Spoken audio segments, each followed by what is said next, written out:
নমস্কার, আপনারা দেখছেন খবর বাংলা সংবাদ। আমরা এই মুহূর্তে দাঁড়িয়ে আছি হুগলি জেলার সুরিপাড়া সার্বজনীন দুর্গোৎসব সমিতিতে, যেখানে তাদের এবছরের পুজো ৬০তম বর্ষে পদার্পণ করছে, অর্থাৎ তাদের হীরক জয়ন্তী বর্ষ এবছর তাদের এই মণ্ডপ সজ্জিত হয়েছে একদম রাজস্থানের যে বাড়িগুলো রয়েছে, যে প্রাসাদগুলো রয়েছে, তার আঙ্গিকে তারা তাদের এই মণ্ডপ সজ্জা আমাদের সামনে তুলে ধরেছেন।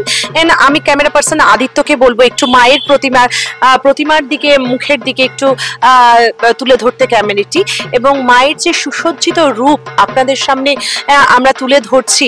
মায়ের যে অবয়ব তারা তৈরি করেছেন, সত্যি আমাদের চোখ কেড়ে নিচ্ছে, নজর কেড়ে নিচ্ছে। এবং যে মণ্ডপ সজ্জা, আমি একটু ক্যামেরা পার্সন আদিত্যকে বলবো, মণ্ডপের বিভিন্ন যে কাজগুলো, সূক্ষ্ম কাজগুলো তারা তুলে ধরেছেন, তার সত্যি এক কথায় অসাধারণ এবং অনবদ্য করে তুলেছেন তারা তাদের হাতের কাজে।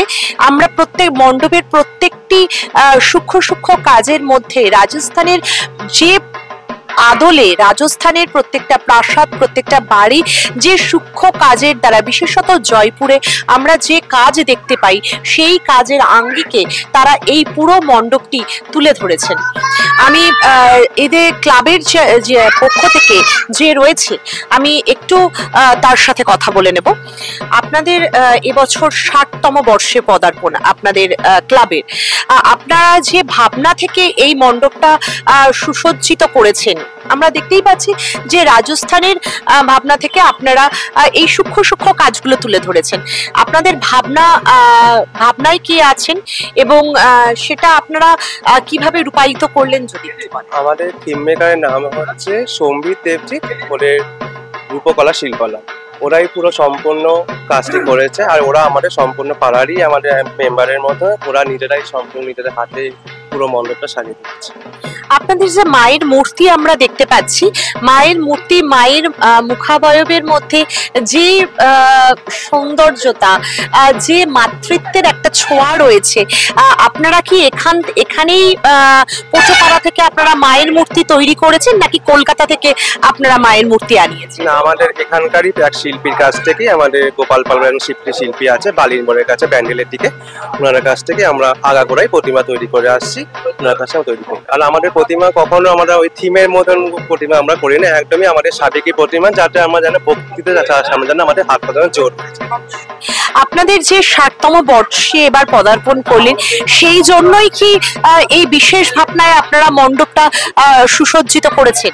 হ্যাঁ, আমাদের সাবেকি ঘরানা, আগাগোড়াই আমাদের ঠাকুরে আমাদের কখনো চেঞ্জ হয়নি। আমাদের একদম ৬০ বছর ধরে আমাদের ঠাকুর একদম সাবেকি প্যান্ডেলে। আমরা এই জয়পুরের আদলের, জয়পুরের প্রাসাদের যে বিভিন্ন ছোট কাজগুলো আমরা দেখতে পাচ্ছি, বা রাজস্থানের প্রাসাদের বা মহলের যে সূক্ষ্ম কাজগুলো আমরা দেখতে পাচ্ছি, এই ভাবনাটা আপনারা কিভাবে রূপায়িত করলেন, বা এই ভাবনাটা আপনাদের মনে হঠাৎ রাজস্থান কেন?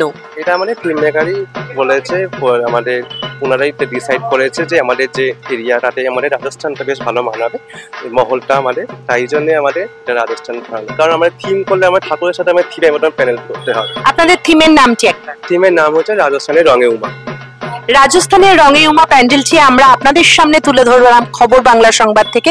আপনারা দেখতেই পেলেন যে তাদের এবার ৬০তম বর্ষে পদার্পণ, অর্থাৎ হীরক জয়ন্তী বর্ষে তারা দাঁড়িয়ে তারা জয়পুর এবং রাজস্থানের আদলে তারা তাদের এই মণ্ডপটি সুসজ্জিত করেছেন, এবং তারা বলছেন যে তারা সবসময় সাবেকি মূর্তি পূজায় বিশ্বাসী, তাই তারা মায়ের রূপ সাবেকির রূপেই তারা করেছেন।